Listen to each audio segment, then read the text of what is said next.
The Department of Public Works and Infrastructure will lead a massive crackdown on hijacked buildings around the country. And this follows last week's fire in the Johannesburg CBD that claimed 77 lives. Occupants of the Marshalltown building, desperate for accommodation, are still refusing to leave and go to shelters. Now, they continue sleeping outside the burned building. Our reporter eNCA's Pule Letshwiti-Jones follows that story and joins us now. And we understand more families are going to the Diepkloof mortuary, on the other hand, wanting to view and claim the bodies of their loved ones who died in the building fire in downtown Johannesburg. However, it seems some families are also experiencing some challenges at the mortuary. And our reporter Heidi Giokos is also at the scene, joining us to give us those updates. Well, Heidi and Pule, very warm good morning to you. Perhaps, Pule, if I may start with you, are still very much standing just right next to the scene of where the Joburg fire had occurred. It seems there's still issues in moving those families who had occupied the building to shelters. They still very much want to be close to that building, albeit it being burned to the ground. Yes, definitely. And as you can see on screen right now, it seems as though they are demolishing some of the affected infrastructure here. This operation started in the morning. This is on the other side of the building, which of course was also badly damaged as a result of the tragic incident that took place here, a 5-story building. While that's the case, we have, of course, spotted some residents who used to live there before who are also still worried about the fact that their belongings are still inside. And that has been the question throughout the day, throughout the morning, rather, as to how will they then pick in with this process. But I now spot the councillor of this ward in this area. Maybe let me just ask him to join us and chat to us this morning. Councillor, thank you very much for speaking to me this morning. Just tell us what is going on here. We just saw this now. What has been the process? Oh, thanks. Yeah. Okay. Good morning. Good morning to the viewers. Councillor Mnyameni from Ward 124 in Region F in the city of Johannesburg. No, so what is happening here?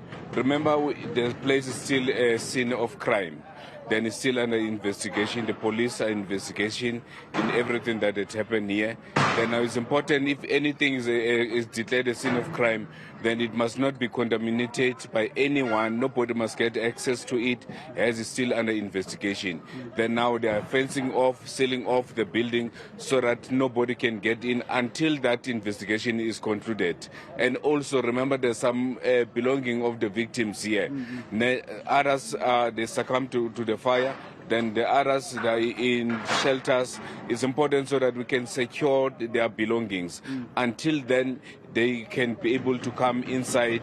All of them, they will let them know that they can come and access their belongings. For now, it's closed.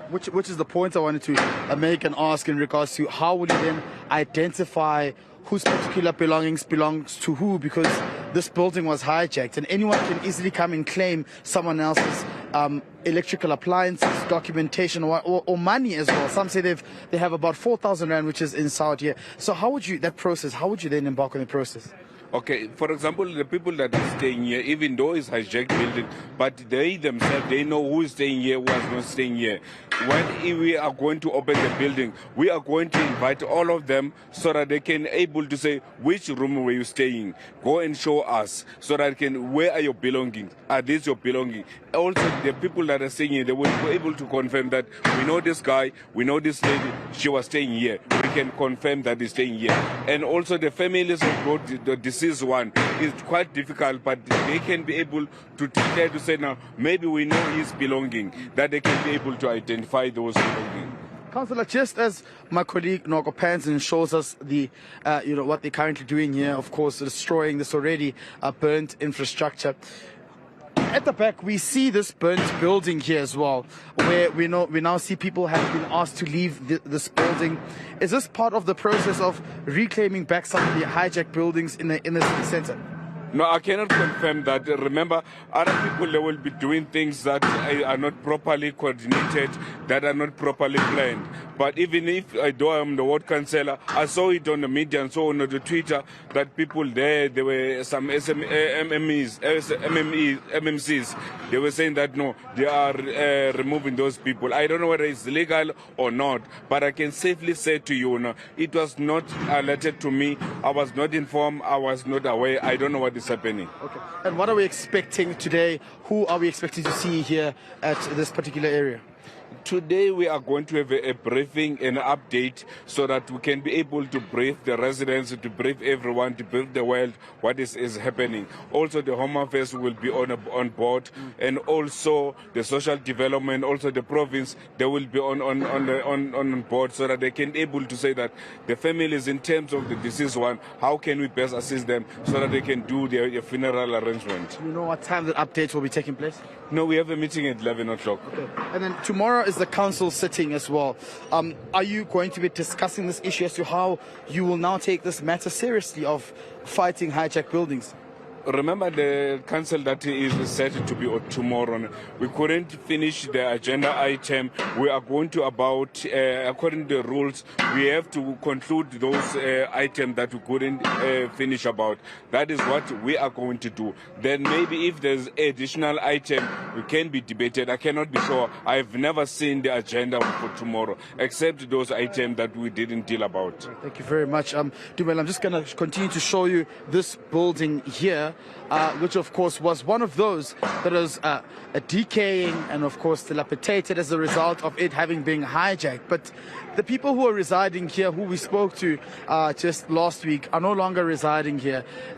It seems as though they have been asked to leave this building as well. But of course, when you look at the rule of law, you would then have to accommodate these people and place them in a temporary shelter.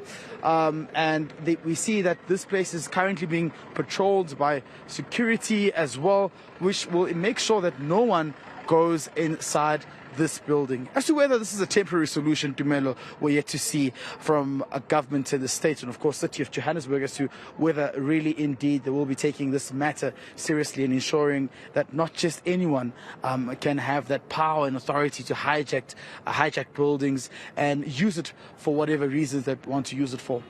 And also, I suppose, placing the spotlight on how many more buildings are scheduled to be, cracked down just in terms of government intervention and ensuring that they allow nobody inside those buildings. Pule, we're going to come up from you in just a moment now. I have to head over to Heidi Giokos, who's standing by live for us at Diepkloof Mortuary. And Heidi, I mean, this past weekend alone, this past couple of days, we've seen family members come into exactly where you are.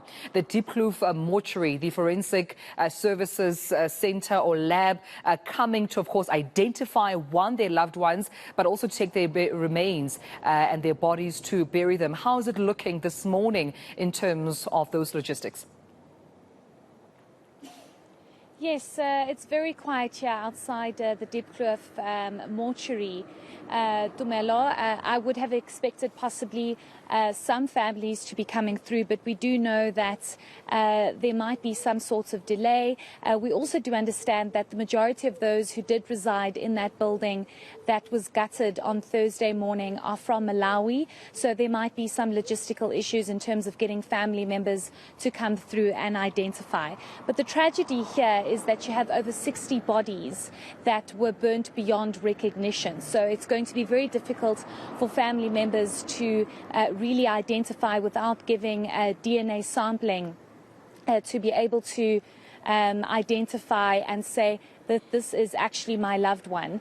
There's going to have to be a process to say, I know that my loved one stayed in that building, and I do believe that they might be among the over 76, if I'm not mistaken, that have since passed on due to that fire. Just to give you some sort of update, we do know that 10 families have identified their loved ones out of the 12 identifiable bodies.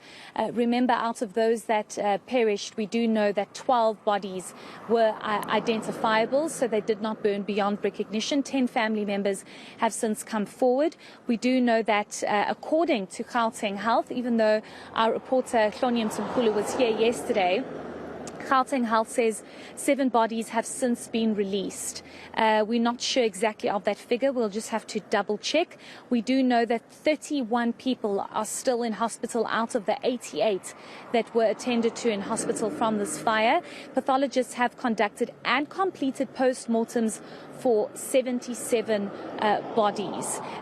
We do also know that police have also drawn DNA samples from 62 unidentifiable bodies, and 13 swabs have been taken from families. So that's going to be crucial, as I mentioned, Tumelo, that there's going to be a swabbing process in terms of families coming forward and saying, probably from the unidentifiable bodies, we do know that it might be our family members, and here is our DNA sampling and swabbing that's going to take place. It's a very gruesome and grueling process, I can imagine, because even those that were burnt beyond recognition are here at the Diepkloof mortuary, so it's going to be complex. But I want us to listen to what the Gauteng Health Department had to say in terms of how a body is identified when it's burnt beyond recognition, because how does a family member know that they can come forward to say that this is my loved one? Let's listen to how that process unfolds.